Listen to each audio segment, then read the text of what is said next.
माशा इस घोड़ी का कितों क्रॉस कराया जी? ये जी क्रॉस कराया वा अली बड़िया जा मुंडा 135 सलोनी झाल दे लागे जी जी ਉਹਦੇ ਕੋਲ ਘੋੜਾ ਜੀ जी ਨੁਕਰਾ वो ब्रीड केड़ी है जी? ਬਰੀਡ ਹੈਗੀ ਜੀ ਉਹ ਬਸ ਮੇਰੇ ਖਿਆਲ ਨਹੀਂ ਖਰਲ कक्के ਕੱਕਾ ਬਰਾਲਾ ਗਵਾਹ ਕਰਾਈ ਹੈ ਜੀ। जी जी ਇਹ ਟਾਂਡਾ ਪਿੰਡ ਆ ਡਿਕੋਲ ਲਾਗੇ ਜੀ, ਜੀ ਜੀ। ਉਹ ਤੋਂ 10-8 ਕਿਲੋਮੀਟਰ ਅੱਗੇ ਪਿੰਡ ਆ ਇਹ ਉੱਥੋਂ ਕਰਾਈ ਜੀ। जी जी ਇਹ ਘੋੜਾ ਨੁਕਰਾ ਜੀ ਇਹ ਘੋੜਾ ਖਰਲਾਂ ਵਾਲੇ ਘੋੜਿਆਂ ਦਾ ਜੀ ਜੀ। ਇਹ ਆਪਣੇ ਜਮਸ਼ੇਦ ਖੱਲ ਕੇ जी जी ਨੂਹੇ ਕੇ ਤੇ ਇਹ ਜਿਹੜਾ ਘੋੜੀ ਇਹ ਕਰਾਈ ਜੀ ਕੱਕੇ ਬਰਾਲਾ ਦੇ ਨਸਲ ਚ।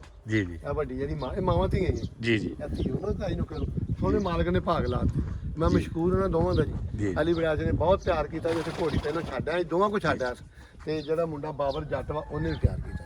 ਦੋ ਟਾਪੀ ਉਹਨੇ ਮਿਲਾ ਕੇ ਦਿੱਤੀ जी ਪਹਿਲਾਂ ਮਲਾਈ ਤੋਂ ਕੋ ਰਹੀ ਜੀ। ਨਹੀਂ ਫਿਰ ਉਹਨੇ ਕਿਹਾ ਜੀ ਬਾਬਾ ਜੀ ਛੱਡ ਦਿਓ ਤੁਸੀਂ ਇਹ ਫਿਰ ਮੈਂ ਲੈ ਕੇ ਛੱਡ ਕੇ ਕੱਲੀ ਕੱਲੀ ਆਇਆ ਤੇ ਲੈ ਕੇ ਦੋਵੇਂ ਇਕੱਠੀਆਂ ਆ जी ਇਹ ਇਕੱਠੀਆਂ ਮਿਲੀਆਂ ਨੇ ਪਹਿਲੀ ਦੋ ਨੂੰ ਇੱਕ ਪਹਿਲੀ ਨੂੰ ਮਿਲੀ ਇੱਕ ਦੋ ਨੂੰ ਮਿਲੀ ਇੱਕ ਵਾਰੀ ਇਹ ਦੋ ਨੂੰ ਮਿਲੀ ਤੇ ਇੱਕ ਵਾਰੀ ਤਿੰਨ ਨੂੰ ਮਿਲੀ जी ਤੇ ਲੱਜਪਾਲ ਦਾ ਕਰਮਾ ਸੋਹਣੇ ਮਾਲਕ ਭਾਗ ਲਾਤੇ ਜੋ ਕਾ ਸਾਹਿਬ ਇਹ ਮਾਲਕ ਦੀ ਕਰਮ ਨਵਾਜ਼ੀ ਆ ਮੈਂ ਤੇ ਇਸ ਕਾਬਲ ਨਹੀਂ। सही ਇਹ ਮੇਰੇ ਮਾਲਕ ਦੇ ਕਰਮ ਆ ਮੈਨੂੰ ਅੱਲਾ ਨੇ ਇਹਦੇ ਨਵਾਬੀ ਸ਼ੌਕ ਦੇ ਦਿੱਤੇ ਜੀ। ਉਸ ਮਾਲਕ ਦਾ ਸ਼ੁਕਰਗੁਜ਼ਾਰ ਆ ਤੇ ਸਦਕਾ ਮੁਹੰਮਦ ਆਲੇ ਮੌਤ ਤੇ ਮੈਂ ਇੱਕੋ ਨੀਅਤ ਨਾਲ ਸੇਵਾ ਕਰੀ ਜਾਣਾ ਕਿ ਮੇਰੇ ਨਬੀ ਪਾਕ ਸਰਕਾਰ ਨੇ ਫਰਮਾਇਆ ਕਿ ਰੋਜ਼ ਕਿਆਮਤ ਨੂੰ ਪਤਾ ਲੱਗੇ ਇਹਦਾ ਲਿੱਦ ਤੇ ਪਿਸ਼ਾਬ ਚੁੱਕਣ ਦਾ ਕੀ ਸਿਲਾ जी ਇਹਦੀ ਪਛਾਣੀ 'ਚ ਰਿਜ਼ਕ ਰੱਖਤਾ ਮੇਰੇ ਨਬੀ ਪਾਕ ਸੱਲੱਲਾਹੁ ਅਲੈहि ਵਸੱਲਮ ਜਦੋਂ ਆਉਂਦੇ ਹੁੰਦੇ ਨਾ ਘੋੜੀਆਂ ਕੋ जी ਤੇ ਉਹ ਜੋ ਕਸਬ ਇਸ ਤਰ੍ਹਾਂ ਕਰਕੇ ਨਾ ਜੀ। ਇਸ ਤਰ੍ਹਾਂ ਪਿੱਛੋਂ ਜੀ। ਨਬੀ ਪਾਕ ਸੱਲੱਲਾਹੁ ਆਪਣੀ ਉਂਗਲ ਨਾਲ ਇਸ ਤਰ੍ਹਾਂ ਕਰਦੇ ਹੁੰਦੇ ਜੀ। ਕਿ ਮੇਰੇ ਸਰਕਾਰ ਨੇ ਫਰਮਾਇਆ ਇਹਨਾਂ ਦੀ ਪਛਾਣੀ ਵੇਖਣੀ ਰਿਜ਼ਕ ਦੀ ਨਿਸ਼ਾਨੀ ਆ ਮੇਰੀਆਂ ਘੋੜੀਆਂ ਸੇਖ ਤੋਂ ਵੇਖ ਲਾ ਬੱਚੇ ਹੀ ਥੱਕੇ ਹੋਏ ਉਰੇ ਆਈ ਤੋਂ ਇੱਥੇ ਆਵੇ ਇਹਨਾਂ ਨੇ ਕੋਲ ਨਹੀਂ ਆਉਣ ਦੇਣਾ ਜੀ ਕੋਈ ਮਾਲਕ ਦਾ ਕਰਮ ਆ ਵੇਖ ਲਓ ਇਹਨਾਂ ਦੀ ਨਾਲ ਹੀ ਰੁੱਖ ਬਦਲ ਗਿਆ ਘੋੜੀ ਦਾ। ਹਾਂਜੀ सही बात ਸਾਰੀ ਦੁਨੀਆ ਘੋੜੀਆਂ ਰੱਖੀਆਂ ਉਸ ਨਾਲ ਅੱਲਾ ਦੇ ਕੋਲ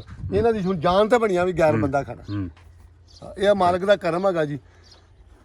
ਰਜੋਕਾ ਸਾਹਿਬ ਆਖਰ ਤੇ ਇੱਕੋ ਗੱਲ ਹੈ ਵਾਤੋ ਇਜ਼ੋ ਮੰਤਾ ਸ਼ਾਹ ਵਾਤੋ ਦਿਲੋ ਮੰਤਾ ਸ਼ਾਹ ਮੇਰੇ ਅੱਲਾ ਦੇ ਕੋਲ क्या बात ਜਿਹਨੂੰ ਅੱਲਾ ਦੇਵੇ ਉਹਦੀ ਖੋ ਕੋਈ ਨਹੀਂ ਸਕਦਾ ਜਿਹਦੀ ਅੱਲਾ ਖੋਲੇ ਨੂੰ ਦੇ ਕੋਈ ਨਹੀਂ ਸਕਦਾ। ਬਿਲਕੁਲ। ਮੇਰਾ ਸਭ ਕੁਝ ਹੀ ਮੇਰੇ ਰੱਬ ਤੇ बिल्कुल ਮੇਰੀ ਹਿਫਾਜ਼ਤ ਮੇਰੇ ਰੱਬ ਤੇ बिल्कुल ਮੇਰੀ ਪੁਸ਼ਤ ਪਨਾਹੀ ਮੇਰੇ ਰੱਬ ਤੇ ਮੇਰੀਆਂ ਬੰਦੂਕਾਂ ਮੇਰਾ ਰੱਬ ਮੇਰਾ ਗਨਮੈਨ ਮੇਰਾ ਰੱਬ ਰਜੋਕਾ ਸਾਹਿਬ ਆਜੋ ਉਹ ਨਾ ਜੀ ਰਾਣਾ ਸਾਹਿਬ ਤੁਸੀਂ ਫਰਮਾ ਰਹੇ ਸੀ ਮੈਂ ਅਕਸਰ ਵੀਡੀਓਜ਼ ਵਿੱਚ ਵੇਖਿਆ ਹਾਂਜੀ ਕਿ ਬਾਜ਼ ਲੋਕ ਇੱਕ ਗੱਲ ਨੂੰ ਫੜ ਕੇ ਜਿਹੜੀ ਕਿਸੇ ਵੀਡੀਓ ਹੀ ਰਾਣਾ ਸਾਹਿਬ ਕਬੜੀ ਕੇ ਕੀਤੀ ਹੋਵੇ ਹਾਂਜੀ ਉਹ ਬੜੀ ਛੇਤੀ ਕਰਨਗੇ ਉਹ ਬੜੀ ਛੇਤੀ ਉਹਦੇ ਲਈ ਪਾਸੇ ਗੱਲ ਲਿਆਉਣ ਦੀ ਕੋਸ਼ਿਸ਼ ਕਰਨਗੇ। ਉਹ ਰਜੋਕਾ ਮੈਂ ਤੁਹਾਨੂੰ ਇਸ ਲਈ ਅੱਛਾ ਗਿਣਨਾ ਹੈ ਉਹ ਸਿਰਫ ਉਹ ਲੋਕ ਨੇ ਜਿਹੜੇ ਆਪਣੀ ਟਿਕਟੌਕ ਦੇ ਨਾ ਅਕਾਊਂਟ ਨੂੰ ਵਾਇਰਲ ਕਰਨਾ ਚਾਹੁੰਦੇ ਮੈਂ ਉਹ ਪਸੰਦ ਨਹੀਂ ਕਰਦਾ ਜੀ। ਉਹਨੂੰ ਕਿਹਾ ਗੱਲ ਪਤਲੀ ਹੋ ਜਾਂਦੀ ਮੈਂ ਇੱਕ ਵਾਰੀ ਗੱਲ ਕਰਕੇ ਦੂਜੀ ਵਾਰੀ ਨਹੀਂ ਕੀਤੀ ਬਿਲਕੁਲ ਤੇ ਰਹਿ ਗਈ ਗੱਲ ਜੋ ਸਾਹਿਬ ਇਹਨਾਂ ਦੀ ਜੋ ਸਾਹਿਬ ਰੱਬ ਪਤਾ ਨਹੀਂ ਕਿਸ ਗੱਲ ਤੇ ਰੱਬ ਮੈਂ ਹੁਣ ਵੀ ਆਨਾ ਮੇਰੇ ਤੇ ਰੱਬ ਦਾ ਕਰਮ ਆ ਮੇਰੀ ਇੰਨੀ ਔਕਾਤ ਨਹੀਂ ਜੋ ਸਾਹਿਬ ਸਵਾਲ ਗੈਰ ਹੀ ਨਹੀਂ ਕਰੋਗੇ ਨਾ ਤੁਹਾਡੀ ਇੱਜ਼ਤ ਘਟੇ ਸਵਾਲ ਜਦੋਂ ਕਰੋ ਆਇੰਦੇ ਮੁਤਾਬਕ ਮੈਂ ਜਿਹੜਾ ਨਾ ਮੇਰੀ ਪਹਿਲੀ ਨੀਅਤ ਹੁੰਦੀ ਹੈ ਹਾਂਜੀ ਕਿ ਮੈਂ ਰਾਣਾ ਸਾਹਿਬ ਕੋਲ ਅਮਨਾ ਇਹਨਾਂ ਦੀਆਂ ਗੱਲਾਂ ਸੁਣ ਕੇ ਆਪਣੀ ਇਸਲਾਹ ਕਰ ਸਕਾਂ। ਅਗਰ ਮੇਰੇ ਵਿੱਚ ਕੋਈ ਕਮੀ ਕੋਤਾਹੀ ਹੈ ਤੇ ਰਾਣਾ ਸਾਹਿਬ ਉਹ ਇਹਨਾਂ ਦੀਆਂ ਗੱਲਾਂ ਸੁਣ ਕੇ ਜ਼ਿੰਦਗੀ ਦੇ ਵਿੱਚ ਮੈਂ ਉਸ ਆਪਣੀ ਕਮੀ ਕੋਤਾਹੀ ਨੂੰ ਦੂਰ ਕਰ ਸਕਾਂ। ਦੂਜੀ ਨੀਅਤ ਰਾਣਾ ਸਾਹਿਬ ਮੇਰੀ ਇਹ ਹੁੰਦੀ ਹੈ ਕਿ ਸ਼ਾਇਦ ਮੇਰੀ ਤਰ੍ਹਾਂ ਦੀ ਨੀਅਤ ਲੈ ਕੇ ਕੋਈ ਇਹ ਬੰਦਾ ਇਹ ਵੀਡੀਓ ਸੁਣੇ ਨਹੀਂ ਹਾਂਜੀ ਤੇ ਆਪਣੀ ਇਸਲਾਹ ਕਰ ਲਵੇ। ਅਸਲੀ ਪੁੱਤ ਮੇਰੇ ਦੇਖੋ ਬੇਟਾ ਦੁਨੀਆ ਨੂੰ ਪੈਸੇ ਕਮਾ ਰਹੀ ਮੇਰੇ ਨਾਂ ਤੋਂ ਬਿਲਕੁਲ ਰੱਬੇ ਕਾਬਾ ਦੀ ਕਸਮ ਮੇਰੀ ਇੱਕੋ ਹੀ ਖਾਹਿਸ਼ ਆ ਕਿ ਸ਼ਾਇਦ ਕਿ ਤੇਰੇ ਦਿਲ ਵਿੱਚ ਉਤਰ ਜਾਏ ਬਾਤ ਮੇਰੀ ਕੀ ਬਾਤ ਸ਼ਾਇਦ ਮੇਰੀ ਇੱਕ ਗੱਲ ਕਿਸੇ ਧੀ ਦੇ ਕੰਮ ਆ ਜੇ ਕਿਸੇ ਪੁੱਤਰ ਦੇ ਕੰਮ ਆ ਜੇ ਬਿਲਕੁਲ ਇੱਕ ਫਿਆਜ਼ ਖਿੱਚੀ ਆ ਨਨਕਾਣੇ ਦਾ ਬਿਲਕੁਲ ਮੈਂ ਉਹ ਬਹੁਤ ਅੱਛਾ ਗਿਣਦਾ YouTube ਦਾ ਚੈਨਲ ਦਾ ਬਾਰੇ ਜੀ ਇੱਕ ਮੁੰਡਾ ਫਿਆਜ਼ ਮੇਊ ਆ ਫੈਸਲਾਬਾਦ ਉਹਨੇ ਮੇਰੀ ਥੋੜੀ ਉਹ ਵੀ ਬਾਦਸ਼ਾਹ ਉਰੇ ਤੇਰੇ ਵੀ ਜੀ ਜਿਹੜਾ ਸਾਫੀ ਹੁੰਦਾ ਨਾ ਜੀ ਜੀ ਜਦੋਂ ਤਲਕ ਕਲਾਮੀ ਸਾਫੀ ਦੀ ਤੇ ਬੈਠੇ ਮੈਂਬਰ ਦੀ ਹੁੰਦੀ ਇਸ ਕਰਕੇ ਹੁੰਦੀ ਜਿਹੜਾ ਗੈਰਤਮੰਦ ਬੰਦਾ ਨਾ ਬੈਠਾ ਗੁਫ਼ਤਗੂ ਕਰਦਾ ਉਹ ਗੈਰ ਨਹੀਂ ਸਵਾਲ ਨੂੰ ਤਰਜੀਹ ਨਹੀਂ ਦਿੰਦਾ ਕਿਸੇ ਦੀ ਦੁਸ਼ਮਣੀ ਨੂੰ ਪੁੱਛੀ ਜਾਣਾ ਇਹ ਅੱਛੀ ਬਾਤ ਨਹੀਂ ਹੁੰਦੀ। ਸਹੀ ਬਾਤ ਬਾਤ ਉਹ ਕਰੋ ਗੱਲ ਤੇ ਇਸ ਕਰਕੇ ਬੈਠੇ ਆ ਕਿ ਕਿਸੇ ਨੂੰ ਅੱਛੀ ਬਾਤ ਦੱਸ ਦਈਏ ਜੀ ਜੀ ਕਿਸੇ ਨੂੰ ਸਾਡੇ ਤਰਬੀਅਤ ਹੋ ਲਫ਼ਜ਼ ਜਾਏ ਕਿਸੇ ਦੇ ਕੰਮ ਕੰਮ ਆ ਜਾਣ ਮਤਲਬ ਦਰਸ ਦਿੰਨੇ ਆ ਦਰਸ ਸਮਝ ਕੇ ਲੋਕਾਂ ਆਖਿਆ ਬਾਬਾ ਜੀ ਇਹ ਦਰਸ ਬੰਦ ਨਾ ਕਰੋ ਮੈਂ ਤਾਂ ਦਰਸ ਸਮਝ ਕੇ ਦੇਣ ਡਿਆ ਸਹੀ। ਔਰ ਜਿਹਦਾ ਕੋਈ ਮਾਪਦੰਡ ਨਹੀਂ ਹੁੰਦਾ ਬਿਲਕੁਲ ਨਬੀ ਪਾਕ ਦੀ ਸਿਫਤ ਬਿਆਨ ਕਰਕੇ ਨਾ ਮੌਲਵੀ ਸਾਹਿਬ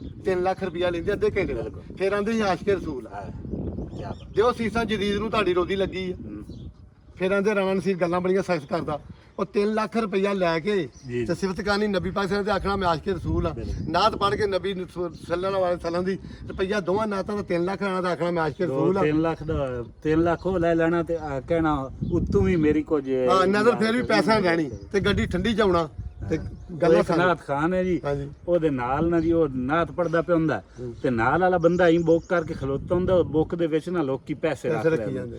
ਉਹ ਹੁਣ ਜਿਹੜਾ 5000 ਵਾਲਾ ਰੱਖੇ ਨਾ ਹਾਂਜੀ, ਕੋਈ, ਹਾਂਜੀ। ਉਹ ਨਾਥ ਖਾਨ ਸਾਹਿਬ ਇਦੋਂ ਨਾਥ ਵੀ ਪੜਦੇ ਪਏ ਹੁਣ, ਉਹ 5000 ਰੁਪਈਆ ਜਿਹੜਾ ਹੈ ਨਾ ਉਹ ਚਾਹ ਕੇ ਆਪਣੀ ਬੋਝੇ ਦਸਤੀਗਤ ਛੋਟੇ ਲੈਣਾ, ਨੋਟ ਵੱਡੇ ਲੈਣੇ, ਨੋਟ ਵੱਡੇ ਅਲੱਗਾ ਅਲੱਗਾ, ਤੇ ਛੋਟੇ ਬਾਕਸ 'ਚ ਤੇ ਪੈ ਪੜ੍ਹਨ ਨਾ ਡਿਆ। ਤੇ ਪੜਨ ਨਾ ਅੱਡਿਆ। ਹੀਰ ਨਾਲ ਗੱਲ ਸੁਣ ਲੈ, ਹੁਣ ਗੱਲ ਛੇੜੀ ਆ।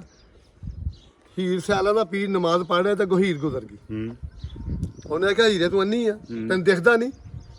ਉਹਨੇ ਆਖਿਆ ਕੀ ਹੋਇਆ? ਉਹਨੇ ਕਿਹਾ ਤੂੰ ਗੁਸਤਾਖ ਆ, ਮੈਂ ਨਮਾਜ਼। ਉਹਨੇ ਕਿਹਾ ਕਿਹਦੀ ਨਮਾਜ਼ ਪੜਦਾ? ਉਹਨੇ ਕਿਹਾ ਰੱਬ ਦੀ। ਉਹਨੇ ਕਿਹਾ ਗੱਲ ਸਾਲੇ ਦੁਨੀਆਦਾਰ ਲੋਕਾਂ ਵਾਸਤੇ ਰਾਂਝਾ, ਮੈਂ ਉਹਦੇ ਇਸ਼ਕ ਵਿੱਚ ਗਈ ਆ ਤੇ ਮੈਨੂੰ ਤੂੰ ਨਹੀਂ ਦਿਖਿਆ। ਉਹਨੇ ਕਿਹਾ ਤੂੰ ਕਿਹੜੀ ਨਮਾਜ਼ ਪੜਦਾ? ਤੂੰ ਨਮਾਜ਼ 'ਚ ਮੈਂ ਨਜ਼ਰ ਆ ਗਈ। ਆਏ ਹਾਏ ਉਹਨੇ ਕਿਹਾ ਤੂੰ ਆਸ਼ਿਕ ਹੀ ਨਹੀਂਗਾ। ਆਏ ਹਾਏ ਕੀ ਬਾਤ। ਜਿੰਨਾ ਰੱਬ ਮੰਨਿਆ ਨਾ ਰਾਂਝੇ ਨੂੰ, ਇਹ ਉਸ ਹੀਰ ਦੀ ਗੱਲ ਹੈ। ਉਹਨੇ ਆਪਣੇ ਰਾਂਝੇ ਨੂੰ ਰੱਬ ਮੰਨਿਆ, ਰੱਬ ਕਰਕੇ ਪੂਜਿਆ। ਉਹਨੇ ਕਿਹਾ ਮੈਂ ਉਹਦੇ ਦੀਵਾਨੀ ਕੀ ਗਈ ਆ, ਮੈਨੂੰ ਤੂੰ ਦਿਖਿਆ ਤੇ ਤੂੰ ਕਿਹੜੇ ਰੱਬ ਦੀ ਨਮਾਜ਼ ਪੜਨਾ? ਤੈਨੂੰ ਮੈਂ ਦੇਖ ਪਿਆ। ਉਹ ਨਮਾਜ਼ ਰੱਬ ਦੀ ਪੜ੍ਹੀਏ, ਸੱਜੇ ਖੱਬੇ ਦੁਸ਼ਮਣ ਆ ਜਾ ਤੇ ਨਮਾਜ਼ ਨਹੀਂ ਲਈ ਕਟਾਇਆ ਨਹੀਂ ਮੇਰੇ ਸ਼ਾਹ ਨੇ, ਮੇਰੇ ਮੌਲਾ ਨੂੰ ਨਹੀਂ ਪਤਾ ਮੇਰਾ ਕਾਤਲ। ਉਹਨੇ ਕਿਹਾ ਪਿਆ ਉਹਨੂੰ ਸ਼ਰਬਤ। ਇਹ ਅਸੀਂ ਉਹਨਾਂ ਦੇ ਮੰਨਣ ਵਾਲੇ, ਇਹਨਾਂ ਦੀ ਕਿਹੜੀ ਬਾਤ। ਇਹ ਕੁੱਤੇ ਬਿੱਲੇ ਪਾਉਂਦੇ ਇਹੋ ਜਿਹੇ ਲਾਲ ਲੇਰੀਆਂ ਚੜ੍ਹਦੀਆਂ ਰਹਿੰਦੀਆਂ, ਇਹਨਾਂ ਦੀ ਗੌਰ ਨਹੀਂ ਕਰੀਦੀ। ਉਹ ਦਰਵੇਸ਼ ਨਹੀਂ ਹੁੰਦਾ ਜਿਹੜਾ ਕੁੱਤੇ ਮਗਰ ਭੱਜੇ। ਨਹੀਂ ਨਹੀਂ, ਅਸੀਂ ਦਰਵੇਸ਼ ਲੋਕ ਆ। ਅੱਲਾਹ ਪਾਕ ਤੈਨੂੰ ਸਲਾਮਤ ਰੱਖੇ, ਅੱਲਾਹ ਖੁਸ਼ ਰੱਖੇ। ਬੜੀ ਬਹੁਤ